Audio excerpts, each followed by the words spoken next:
Bismillahirrahmanirrahim. Can you hear me? Okay, today's topic is bioenergetics review.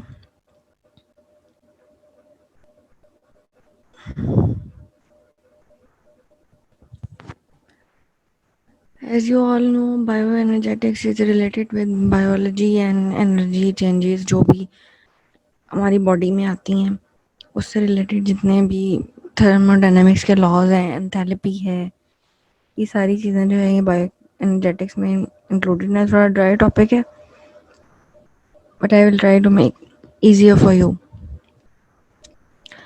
सबसे पहले आपको इसकी डेफिनेशन पता होनी चाहिए कि what is basically the bioenergetics.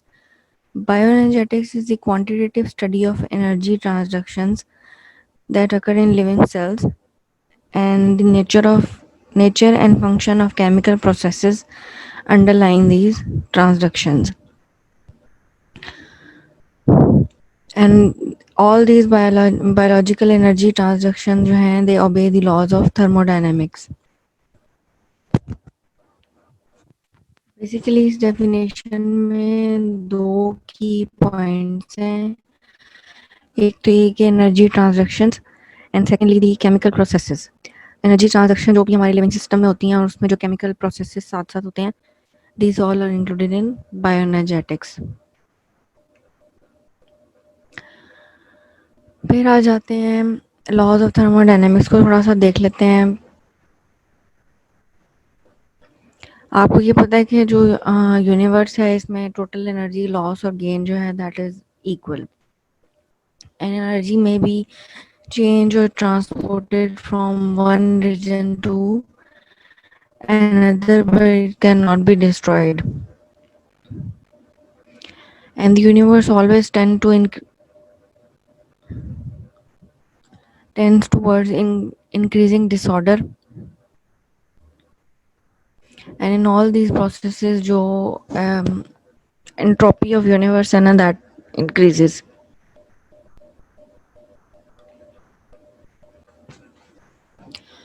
और जो भी केमिकल रिएक्शंस हमारी बॉडी में होते हैं उसका जो डायरेक्शन है और जो उसका मैग्नीट्यूड है या उसका जो एक्सटेंट है that is governed by change in free energy, enthalpy and entropy.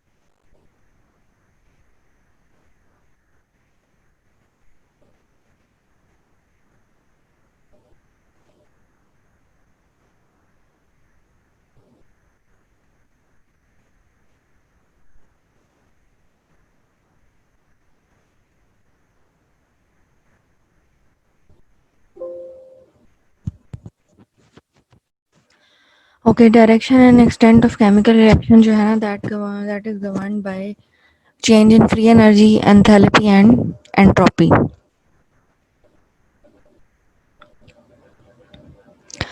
उसके बाद हम देख लेते हैं कि what is free energy. Free energy को हम डिनोट करते हैं कैपिटल जी से. And G expresses the amount of energy capable of doing work during a reaction at constant temperature and pressure. और फ्री एनर्जी की जो भी चेंज होती है, कम होती है या ज़्यादा होती है, उसको हम डिनोट करते हैं डेल्टा जी के साथ, delta capital G. And it predicts the free energy and so the direction of a chemical reaction at any specified concentration of reactant and product. और डेल्टा जी नॉट, जी जो ऊपर जीरो का sign लगा हुआ है, इसको हम कहते हैं delta G naught. That shows the standard free energy change.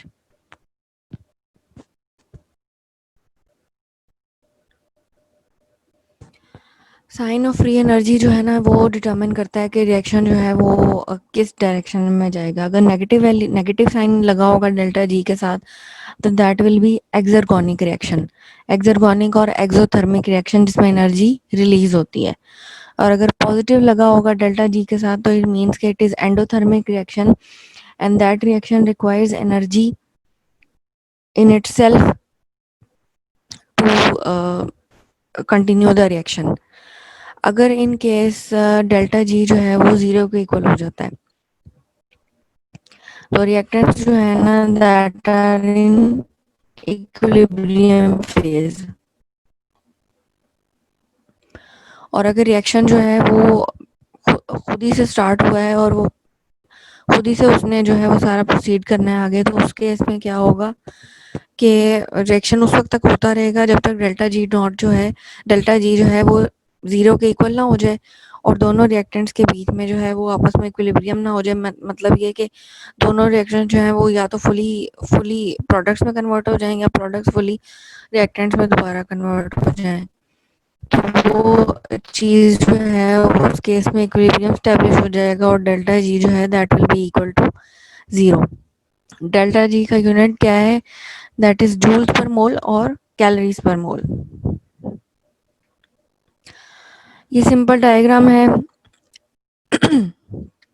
इसमें क्या delta G of reaction show किया है कि इसमें बेसिकली ये आपको बताया हुआ कि फ्री एनर्जी और ये जो प्रोसेसेस ऑफ एनर्जी है, फ्री एनर्जी और प्रोसेस ऑफ रिएक्शन है, इसके बीच में ग्राफ उन्होंने शो किया हुआ है। And there are two reactants A and B. Initial state जो है उसमें जो रिएक्शन है उसमें आप देखें कि एक ट्रांजिशन स्टेट शो हुई है कि रिएक्टेंट जो है, रिएक्टेंट ए और बी आपस में ट्रांजिशन स्टेट पर पहुंच के तो फाइनल प्रोडक्ट जो है वो रिलीज करेंगे। और ये इस रिएक्शन में डेल्टा जी जो है दैट इज नेगेटिव, मींस के इट इज एक्सर्गोनिक रिएक्शन। फिर इस वाले ग्राफ में delta G is positive, that means के it is delta G is positive and that is endothermic reaction. इस केस में जो हमारे पास जो भी एनर्जी हम पहले एनर्जी दे रहे हैं रिएक्टेंट्स को और उसके बाद प्रोडक्ट्स में कन्वर्ट हो रही हैं, तो दैट मीन्स कि इट इज एंडोथर्मिक रिएक्शन।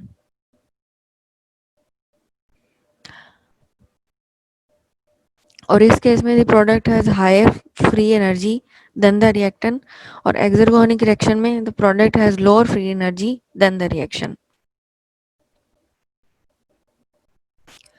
फिर आ जाती है एंथैल्पी एक टर्म। एंथैल्पी क्या चीज़ है? एंथैल्पी काफ़ी सारी जगहों पे आपको जो है वो बायोकेमिस्ट्री में सुनने को मिलेगी। इसको हम कैपिटल एच से डिनोट करते हैं and H is the heat content of a reaction system. H reflects the number and kinds of chemical bonds in the reactants and products. And change in enthalpy is a measure of change in heat content of the reactants and products. जितनी भी heat जो है वो chemical bonds में present होती है in reactants and products is known as enthalpy and we denote it with the capital letter H। और जो enthalpy की चेंज है उसको हम डेल्टा H से डिनोट करते हैं। ये वही पिछली वाली बात है कि जब हम when a chemical reaction releases heat it is said to be exothermic, और इस केस में heat content of the products is less than heat content of reactants and delta H has a negative value. But on the other hand, if the reacting substance take up heat from their surroundings, are endothermic and have positive values of delta H. Unit of delta H is also joules per mole or calories per mole. Okay, there is another term that is entropy, and we denote with the letter capital S. And S is a quantitative expression for the randomness or disorder of a system, and delta S is change in randomness. Unit इसका जो है that is joules per मोल और kelvin.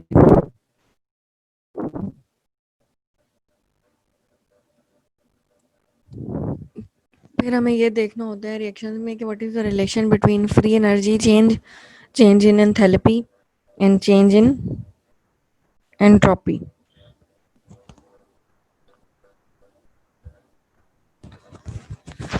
Constant temperature and pressure में जो भी relationship है between entropy enthalpy, ये किससे हम इक्वेशन से शो करते हैं कि delta G is equal to delta H minus T delta S. T is for absolute temperature and delta G is the change in gives free energy of the reacting system.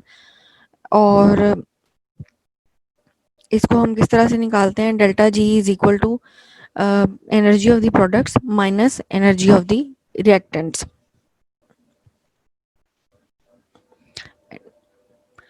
Delta H is the change in enthalpy of the reactant system, enthalpy of the reactants minus energy of the reactants, and T is the absolute temperature. Delta S is change in entropy of the reacting system, change in entropy of products minus change in entropy of reactants. तो इसमें ये वाली जो equation है जो red से लिखी है मैंने, ये आपको पता होनी चाहिए कि इन दोनों में रिलेशन क्या है. ठीक है, delta G is equal to delta H minus T multiplied by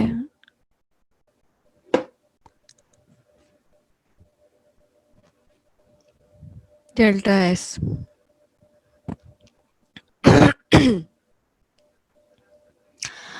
change in free energy basically क्या है, that is energy which is available to do work and it approaches zero when the reaction proceeds to equilibrium, and it predicts whether a reaction is favorable or not. ये इसकी significance है. ठीक है, जो ये prediction show की हुई है ना, that is the significance of change in free energy. It predicts whether a reaction is favorable or not. फिर delta H is change in enthalpy, that is equal to heat released or absorbed during a chemical reaction, and it does not predict whether a reaction is favorable or not. फिर delta S is change in entropy, that is a measure of randomness or disorder in a chemical reaction, and it does not predict whether reaction is favorable or not.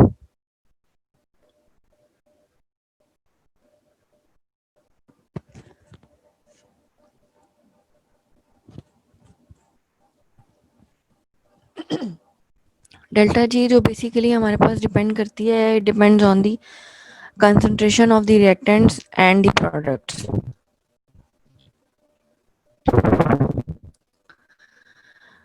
अगर constant temperature और pressure of the following equation से हमें पता चल सकता है delta G जो है वो उसकी रिलेशन क्या है. Delta G is equal to delta G naught plus R T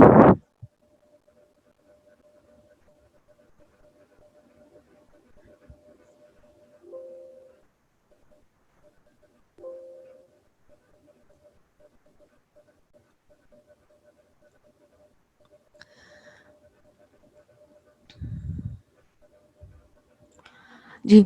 significance मैं आपको बता रही थी कि समटाइम्स आपसे पेपर में पूछ जाता है कि पूछा छोटा सा 0.5 मार्क्स का क्वेश्चन आ जाता है या उसमें आ जाता है, एमसीक्यूज में आ सकता है, या आपसे वाइवा में पूछ सकता है कि भाई हम ये डेल्टा जी और डेल्टा एच और इतनी अजीब अजीब सी इक्वेशन हम क्यों डिराइव कर रहे हैं, तो ये चीज़ें क्या डिनोट करती हैं, आपसे ये पूछ सकता है. कोई डेफिनेशन तो आप बता ही दोगे, लेकिन उसका सिग्निफिकेंस ये है कि डेल्टा जी जो है इसकी वैल्यू प्रिडिक्ट करती है कि रिएक्शन जो है वो फेवरेबल है कि नहीं, और बाकी जो एंथैल्पी और एंट्रोपी है ना, ये प्रिडिक्ट नहीं करती कि रिएक्शन फेवरेबल है या नहीं. तो डेल्टा जी जो है इसकी सिग्निफिकेंस ये है कि रिएक्शन की फेवरेबिलिटी या उसकी जो भी एनर्जी रिक्वायरमेंट्स हैं रिएक्शन की, वो डेल्टा जी पे डिपेंड करती हैं. अगर फ्री एनर्जी उसको हम देंगे ज़्यादा पहले से तो वो एंडोथर्मिक रिएक्शन होगा, और अगर फ्री एनर्जी निकल रही है किसी भी रिएक्शन में से तो वो in any case exothermic reaction ही होगा.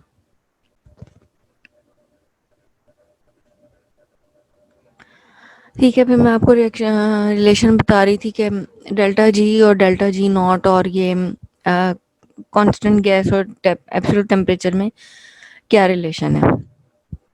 इसमें ये रिलेशन है कि delta G is equal to delta G naught plus R T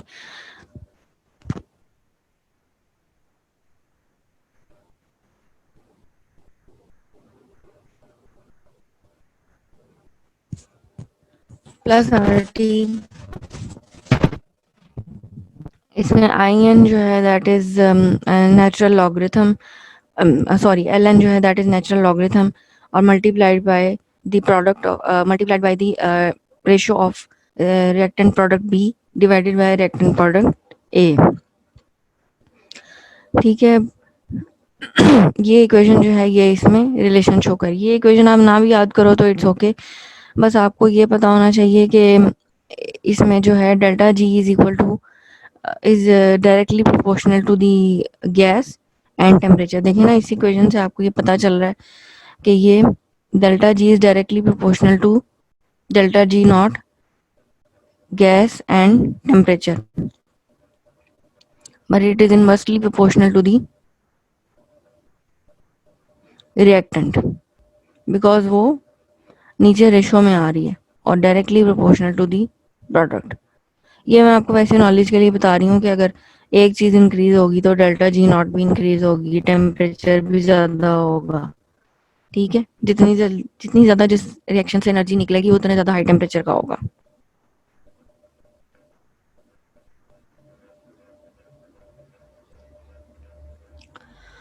ये सिंपल एग्जांपल है कि conversion of glucose 6 phosphate to fructose 6 phosphate. इसमें आप देखें कि नॉन इक्विलिब्रियम कंडीशंस में हमारे पास जो क्या है कि रिएक्टेंट जो है दैट इज 0.9 मोल पर लीटर, एंड जो प्रोडक्ट हमारे पास बन रही है that is 0.09 moles per litre. But अगर हम स्टैंडर्ड कंडीशन और टेम्परेचर और प्रेशर लगाएं तो उस केस में हमारे पास इस बीकर के अंदर एक इक्विलिब्रियम स्टैब्लिश हो जाएगा और दोनों प्रोडक्ट और रिएक्शन जो है इसकी प्रोडक्ट और रिएक्टेंट की कंसंट्रेशन इक्वल हो जाएगी। एज यू नो कि ग्लूकोज एंड फ्रुक्टोज जो है वो आपस में these are isomers of each other, तो ये दोनों आपस में इंटर कन्वर्टेबल होते रहते हैं हमारी बॉडी में। तो इक्विलिब्रियम कंडीशन में क्या होगा कि डेल्टा जी जो है that will be equal to delta G not,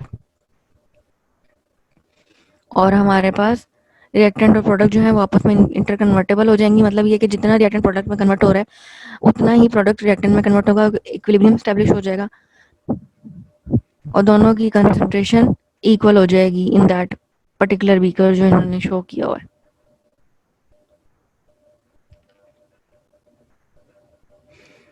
equilibrium condition में जो इक्विलिब्रियम कांस्टेंट हमारे पास आएगा वो 0.504 तक आएगा और डेल्टा जी इसमें 0 किलो कैलोरी पर मोल हो जाएगी। मैंने आपको बताया था कि जब भी delta G is equal to 0 तो दैट मीन्स कि इक्विलिब्रियम कंसंट्रेशन जो है वो अचीव हो चुकी है रिएक्टेंट और प्रोडक्ट के बीच में।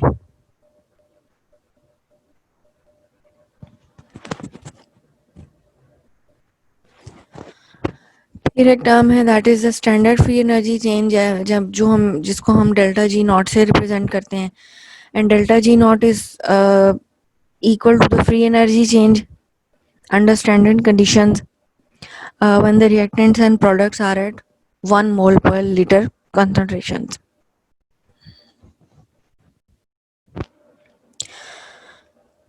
इस केस में क्या होता है कि जो नेचुरल लॉगरिथम होता है ratio of products of reactants का is equal to 0, and you know कि when everything multiplied by 0 is 0, तो इस केस में जो हमारे पास इक्वेशन बन जाएगी कि जब हम अब इन सारी चीज़ों को हम 0 के इक्वल ले लेंगे, जब ये 0 हो गया तो ये भी 0 हो जाएगा और ये भी 0 हो जाएगा, तो ये इस केस में delta G is equal to delta G naught plus 0, and delta G naught is only predictive under standard conditions. Standard conditions का क्या मतलब है कि हमने कांस्टेंट टेम्परेचर और प्रेशर एक खास कंट्रोल्ड एनवायरनमेंट में जो है वो रिएक्शन हम करवा रहे हैं, these are the standard conditions. या कोई पहले से कोई प्री रिक्विजिट हमने रखे हुए हैं कि हमने इन कंडीशंस के अंदर जो है वो रिएक्शन प्रोसीड करवाना है। फिर है कि relationship between delta G naught and the equilibrium constant. इन दोनों के दरमियान रिएक्शन क्या है कि अगर कोई रिएक्शन है वो ए से बी की तरफ जो है वो प्रोसीड कर रहा है, एक पॉइंट ऐसा आएगा दोनों रिएक्टेंट और प्रोडक्ट के बीच में कि कोई भी फर्दर केमिकल रिएक्शन नहीं होगा, जिसका मतलब यह है कि जैसे ही ए जो है वो बी में कन्वर्ट हो रहा है उसी स्पीड के साथ उसी कंडीशन के साथ बी जो है वो ए में कन्वर्ट हो जाएगा। इस केस में जो रेशो बी टू ए है दैट इज कांस्टेंट, एंड इस केस में हम कहते हैं कि K equilibrium is equal to B equilibrium divided by A equilibrium. That is the relationship between delta G naught and K equilibrium. Equilibrium state में क्या होता है? इक्विलिब्रियम स्टेट में हम प्रोडक्ट के इक्विलिब्रियम और रिएक्टेंट के इक्विलिब्रियम की दोनों की रेशियो ले लेंगे regardless of the actual concentrations of two compounds.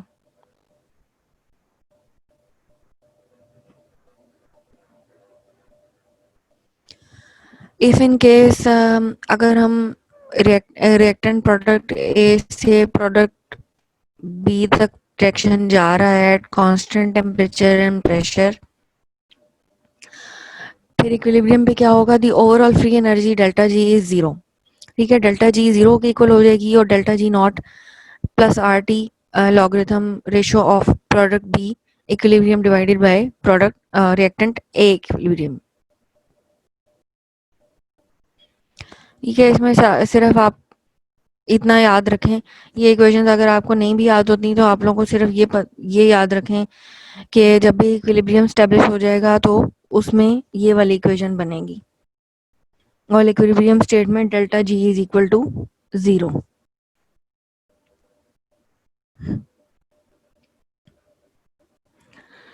इसको मैंने सिंप्लीफाई किया है कि if K equilibrium is equal to one then delta G naught is equal to zero. इसका मतलब है कि जिस स्पीड से रिएक्टेंट प्रोडक्ट में कन्वर्ट हो रहा है उसी स्पीड से प्रोडक्ट रिएक्शन में कन्वर्ट हो रही है. दैट इज वाई इसमें डबल एरोज लगाए हुए हैं और दोनों एरोज इक्वल हैं. If in case equilibrium constant is greater than 1 then delta G naught is less than 0. इस केस में रिएक्टेंट जो है वो प्रोडक्ट में जल्दी कन्वर्ट हो रहा है और ये बिग एरो से शो किया हुआ है, मतलब ये कि थोड़े थिक एरो से. If in case equilibrium constant is less than 1 then delta G naught is greater than 0. इस केस में जो हमारे पास प्रोडक्ट्स हैं वो ज़्यादा कन्वर्ट हो रही हैं back into the reactant phase. That is why इसको बिग एरो से हमने शो किया है.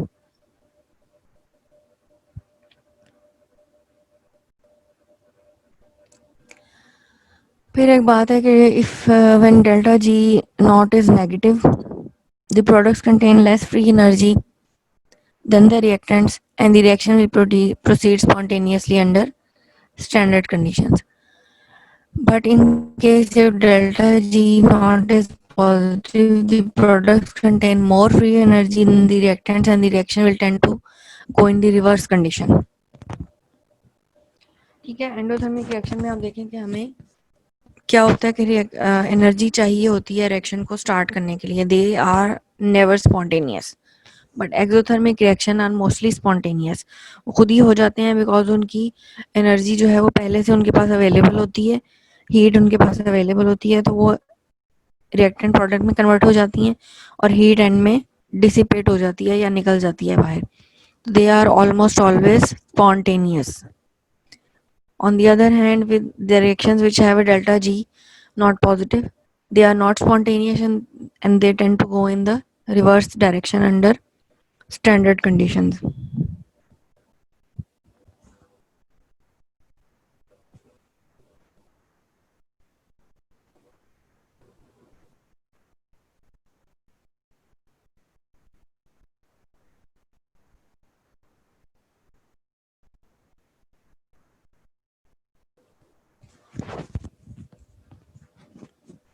फिर जो भी केमिकल रिएक्शंस हमारी बॉडी के अंदर हो रहे हैं, whether they are exothermic or endothermic, and they have a standard free energy which may be positive, negative or zero.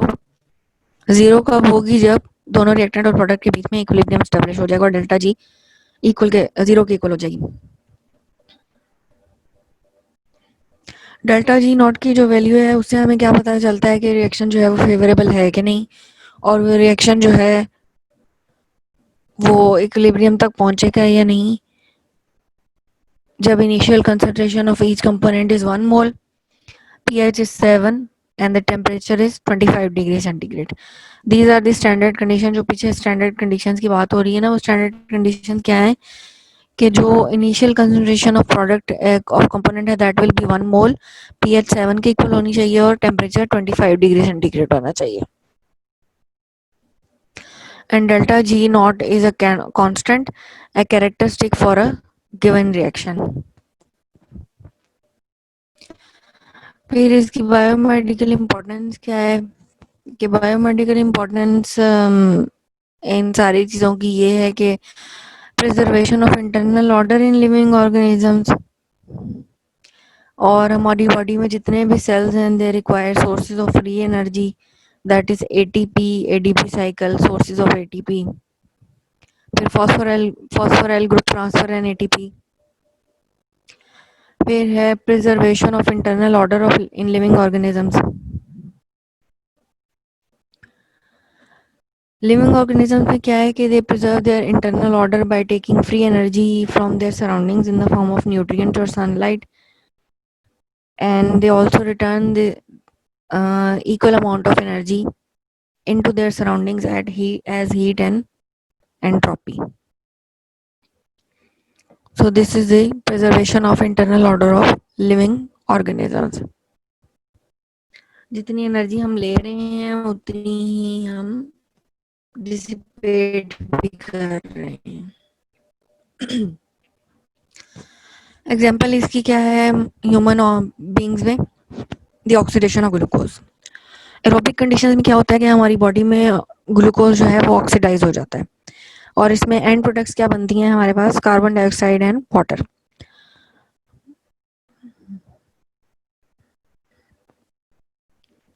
And of reaction में क्या होता है कि जो भी एनर्जी रिलीज करते हैं, we all human release carbon dioxide into the atmosphere.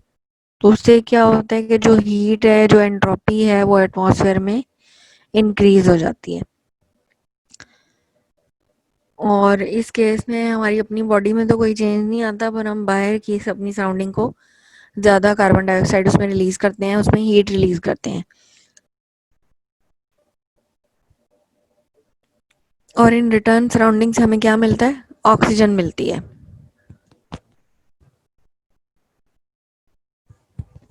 ये देखें, जब भी हमारी बॉडी में ग्लूकोज ऑक्सीडाइज होता है in the presence of oxygen, तो हमारे पास कार्बन डाइऑक्साइड और वाटर बनेगी. कार्बन डाइऑक्साइड और वाटर जो है वो बनता है ग्लूकोज सॉलिड स्टेट में. अगर ऑक्सीजन की प्रेजेंस में 7 मॉलिक्यूल्स हैं तो हम उसके रिएक्शन में क्या बना रहे हैं, कार्बन डाइऑक्साइड निकाल रहे हैं विच इज़ अ गैस, और वाटर बन रहा है साथ विच इज़ अ लिक्विड. तो ये दोनों जो यहाँ से सॉलिड जो है, solid state being converted into a gaseous state and a liquid state. और इसमें गैस में आपको पता है कि मॉलिक्यूल्स ज़रा ज़्यादा हो जाते हैं और थोड़े दूर दूर होते हैं, तो मॉलिक्यूल्स भी हमारे पास ज़्यादा हो गए हैं. Cells require sources of free energy. Sources of free energy हमारी बॉडी में कहाँ से आती हैं, obviously ATP is only source of energy which is a very high risk compound and that is being used for different chemical reactions.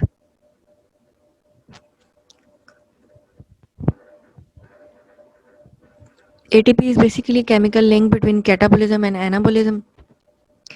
The exergonic conversion of ATP is coupled to many endergonic processes in living organisms.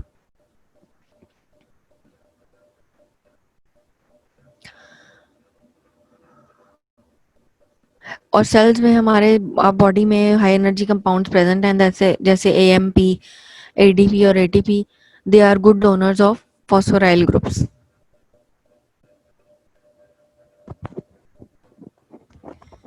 जो भी consecutive 2 reactions हो रहे हैं अगर हमारी body में, तो उनकी डेल्टा जी नॉट जो है दैट विल बी एडिटिव. मतलब ये कि एक रिएक्शन A टू B की तरफ जा रहा है और एक B से C की तरफ जा रहा है. अगर हमने दोनों की डेल्टा जी नॉट कैलकुलेट करनी हो तो हम दोनों की डेल्टा जी नॉट को आपस में ऐड करेंगे और टोटल डेल्टा डी नॉट जो है वो निकाल लेंगे. और इस प्रिंसिपल से हमें क्या पता चलता है कि जो थर्मोडायनेमिकली अनफेवरेबल रिएक्शंस होते हैं, यानी कि जो एंडरगोनिक या एंडोथर्मिक रिएक्शंस होते हैं, उनको हम फॉरवर्ड डायरेक्शन में प्रोसीड करा सकते हैं with the help of a high energy exergonic reaction through a common intermediate. इस केस में कॉमन इंटरमीडिएट कौन सा है? बी। तो कॉमन इंटरमीडिएट बी को यूज करके हम किसी भी एंडरगोनिक रिएक्शन को एक्सोथर्मिक रिएक्शन के साथ कपल कर सकते हैं और उस रिएक्शन को हम प्रोसीड करा सकते हैं into favourable reaction, because endothermic reaction में जो एनर्जी रिलीज होगी वो सेकेंड रिएक्शन को आगे बढ़ाने में मदद देगी। एग्जाम्पल ऑफ कपल रिएक्शन हमारी ह्यूमन बॉडी में कौन सा है? एक तो ये है कि ग्लूकोज के साथ जब इनऑर्गेनिक फॉस्फेट ज्वाइन करता है तो इस केस में हमारे पास डेल्टा जी नॉट कितनी निकलती है? 13.8 kilo joules per mole. And delta जी इस केस में ग्रेटर देन जीरो है, तो this reaction is not spontaneous. पर हम इस रिएक्शन को एक दूसरे रिएक्शन के साथ कपल कर देते हैं, that is the hydrolysis of ATP. Hydrolysis of ATP जब भी होती है, जब भी हम एटीपी को वाटर के साथ मिलाते हैं, तो उससे क्या बनता है कि इनऑर्गेनिक फॉस्फेट, ये देखें ये हमारे पास निकल रहा है। तो जब ग्लूकोज से ग्लूकोज फॉस्फेट हमने बनाना है तो हम इस वाले रिएक्शन के साथ इसको कपल कर देंगे, तो ये वाला जो इनऑर्गेनिक फॉस्फेट है ना, ये ग्लूकोज के साथ कंबाइन करके तो ग्लूकोज 6 फॉस्फेट बना देगा। And these two reactions share the common intermediates like water and inorganic phosphate and may be expressed as sequential reactions।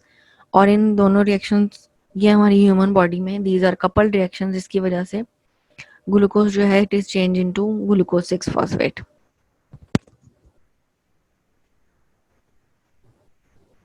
Glucose plus 6 inorganic phosphate, glucose 6 phosphate and water, and then ATP combines with water to form ADP and inorganic phosphate। तो इसमें common intermediate कौन कौन से हैं? Water and inorganic phosphate। Overall reaction जो है वो exothermic होगा, क्योंकि जो रिएक्शन जिसको हम एज अ रेफरेंस यूज कर रहे थे एटीपी वाला, इस रिएक्शन की एनर्जी ज्यादा है और this is a very high energy compound, that is why overall reaction is exergonic. उसमें एंड में जो भी एनर्जी रह जाएगी वो एंड में डिसिपेट हो जाएगी। The overall reaction is exergonic. Energy जो एटीपी में स्टोर हुई है that is used to drive the synthesis of glucose 6 phosphate. Even though जो ग्लूकोज से ग्लूकोज 6 फॉस्फेट हम बना रहे हैं दैट इज एन एंडोगोनिक रिएक्शन। और ये वाला जो प्रोसेस है ये हमारी बॉडी में कब तक हो सकता है? As long as ATP is continuously available. अगर एटीपी की प्रोडक्शन हम कट कर दें तो ग्लूकोज से ग्लूकोज 6 फॉस्फेट नहीं बनेगा।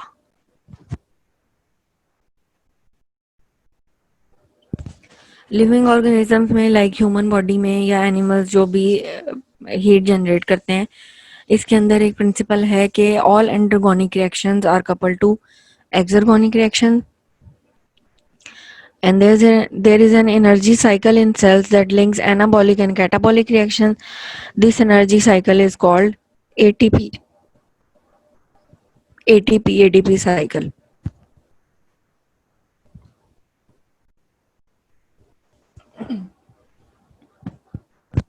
चलो अब 5 मिनट्स की ब्रेक ले लो, फिर ये ATP ADP साइकिल करते हैं।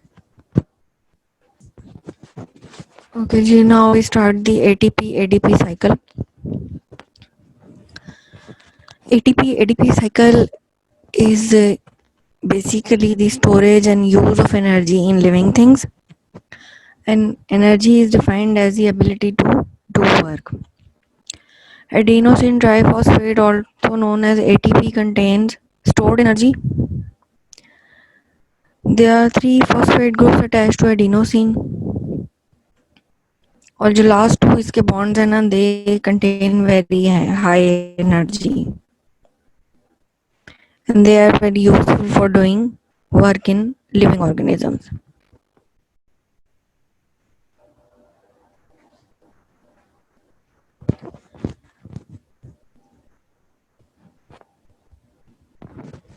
अब एटीपी की एनर्जी को यूज करने के लिए हमें कोई ऐसी चीज चाहिए जो एटीपी के बॉन्ड को तोड़ दे।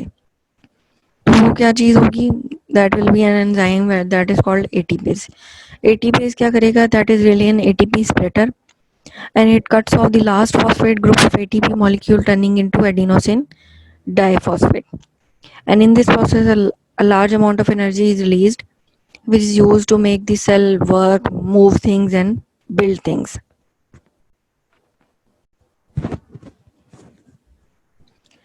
जब भी हम कार्बोहाइड्रेट्स और अदर फूड को कंज्यूम करते हैं तो they also contain energy, and when they are broken down, the energy is released. In many cases, the energy is used to reattach the phosphate molecule to ADP, turning it back to ATP.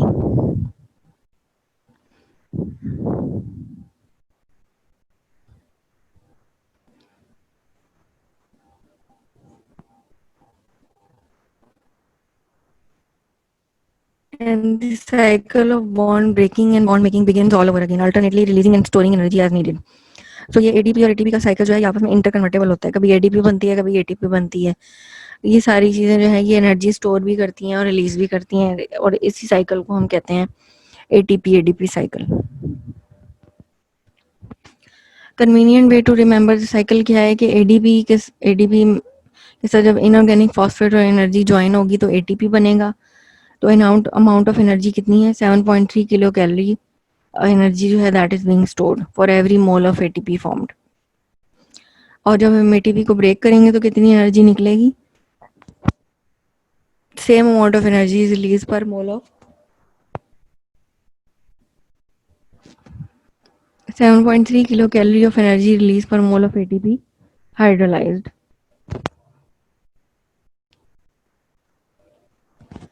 और ये जो भी हम addition कर रहे हैं phosphate group की या हम उसके साथ फॉस्फेट ग्रुप निकाल रहे हैं इस प्रोसेस में से, this is a metabolic process.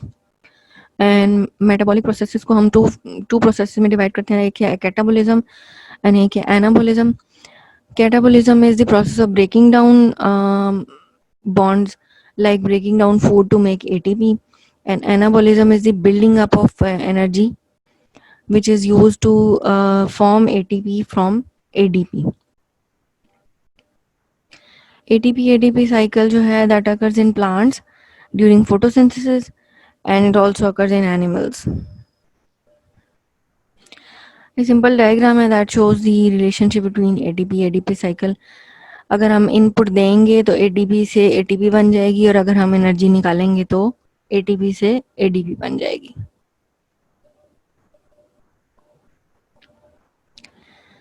फिर जो भी metabolic pathway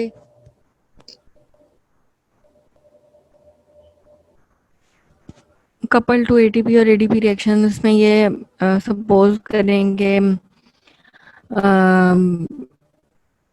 reactant product reactant से A से B बन रहा है, फिर B से C बन रहा है। इन प्रोसेसेस में जो A से B के दरमियान जो एंजाइम है that requires energy requiring reaction है, उसमें हम क्या देंगे कि ATP को ब्रेक कर लेंगे और वहां से फॉस्फेट जो है वो इस रिएक्शन में एंटर हो जाएगा। पर ऑन दी अदर हैंड अगर हमने प्रोडक्ट B से प्रोडक्ट C बनानी है, इस केस में जो है वो एनर्जी रिलीज होगी। तो इस केस में जो एनर्जी रिलीज होगी वो क्या करेगी कि जो पहले वाला रिएक्शन हुआ है उसको प्रोसीड करने में हेल्प करेगी और उसको फॉरवर्ड डायरेक्शन में प्रोसीड कराएगी। ये पीछे जो इक्वेशन मैंने आपको बताई थी ये उसी को डायग्रामेटिकली रिप्रेजेंट किया हुआ है। एनर्जी सोर्सेज कौन कौन सी हैं हमारी बॉडी में? एटीपी जो मसल कॉन्ट्रैक्शन हमें प्रोवाइड करती है that basically comes from 3 sources, creatine phosphate, anaerobic respiration and aerobic respiration. Creatine phosphate किस वजह से इंपॉर्टेंट है कि during resting conditions it stores energy to synthesize ATP. Anaerobic respiration में क्या होता है कि it occurs in absence of oxygen and results in breakdown of glucose to yield ATP and lactic acid. फिर आ जाती है हमारे पास aerobic respiration. Aerobic respiration requires oxygen and breaks down glucose to produce ATP, carbon dioxide and water. And aerobic respiration, as we all know, it is efficient than anaerobic respiration.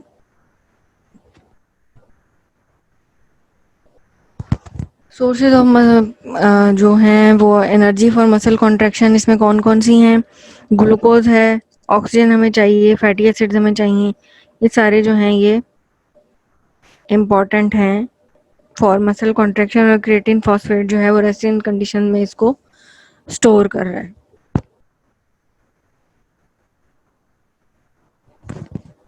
ये simple graph है जिसमें relationship show किया हुआ है between the, आप इसमें देखो कि जो एटीपी स्टोर्ड हो रही है that is being showed with a yellow line.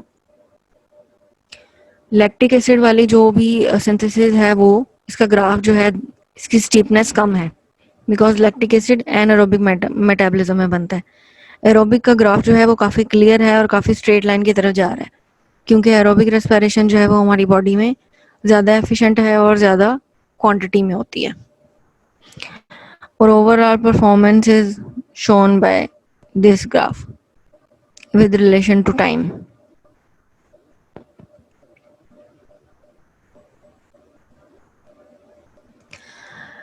Three energy system जो रिक्वायर्ड हैं for ATP synthesis. Anaerobic system में क्या है कि विदाउट ऑक्सीजन हमारे पास बनता है और फ्यूल इसमें हमें एटीपी चाहिए और क्रिएटिन फॉस्फेट चाहिए।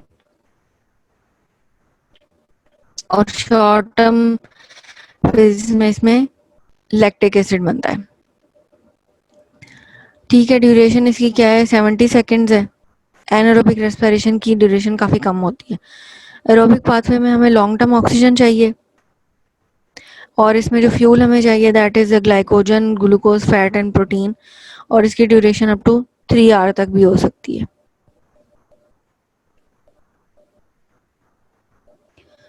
ये सिंपल वही बात फिर से रिपीटिशन है कि phosphoryl group transfer and ATP. Living cells जो हैं they obtain free energy in a chemical form by catabolism of nutrient molecules and then use energy to make ATP from adenosine diphosphate and inorganic phosphate, that is the oxidative phosphorylation. और जो remainder of free energy not trapped as ATP is used in reactions such as calcium transport into mitochondria because calcium transport into mitochondria also requires energy. और जो इसके अलावा भी जो energy बच जाती है जो एटीपी के अंदर नहीं जाती और फिर भी बाहर रह जाती है वो किस में यूज होती है कि वो हीट एनर्जी रिलीज हो जाती है। हमारी बॉडी में ऑक्सीडेटिव फॉस्फोरिलेशन होता है। ऑक्सीडेटिव फॉस्फोरिलेशन आपको पता है कहाँ पे होता है?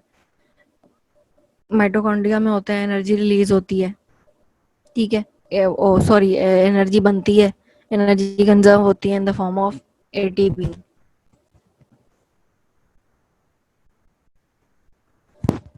एटीपी जो है जैसे मैंने पहले बताया कि donate some of its chemical energy to endergonic reactions for the synthesis of metabolic intermediates and macromolecules. फिर इसके अलावा ये एनर्जी यूज होती है transport of substances across the membranes. For example sodium potassium ATPase जो एनर्जी यूज करता है, जो सोडियम अंदर जाता है और पोटेशियम बाहर आता है, ये सारी किसमें यूज होती है? ये एटीपी की वजह से सारा प्रोसेस होता है। फिर मैकेनिकल मोशन जो भी मसल कॉन्ट्रैक्शन हम करते हैं that is due to ATP. ATP का जो रिएक्शन है वो टू फॉर्म्स में हो सकता है। आइदर ये कि इनऑर्गेनिक फॉस्फेट भी बना सकता है और एडिनोसिन डाइफॉस्फेट इनऑर्गेनिक फॉस्फेट एक मॉलिक्यूल, या फिर ये है कि एटीपी से डायरेक्ट दो फॉस्फेट मॉलिक्यूल्स अगर निकल आए तो वो एडिनोसिन मोनोफॉस्फेट बन जाएगा।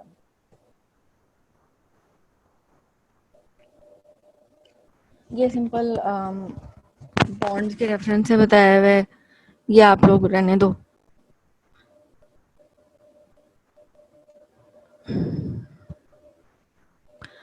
फिर एनर्जी चेंज जो भी एटीपी से जो भी निकलती है, एटीपी का hydrolysis that is very large and negative. Hydrolysis of ATP that is highly exergonic reaction और इसकी डेल्टा जी नॉट जो है दैट इज -30.5 किलो जूल पर मोल।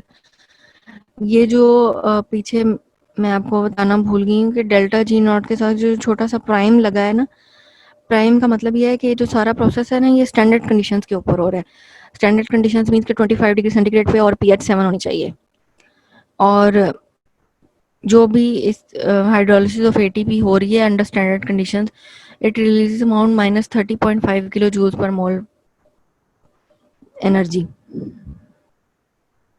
और अगर जल्दी बहुत ज़्यादा रैपिड हाइड्रोलिसिस हमें चाहिए हो एटीपी की, तो उसमें हम एटीपेज एंजाइम का यूज़ करते हैं।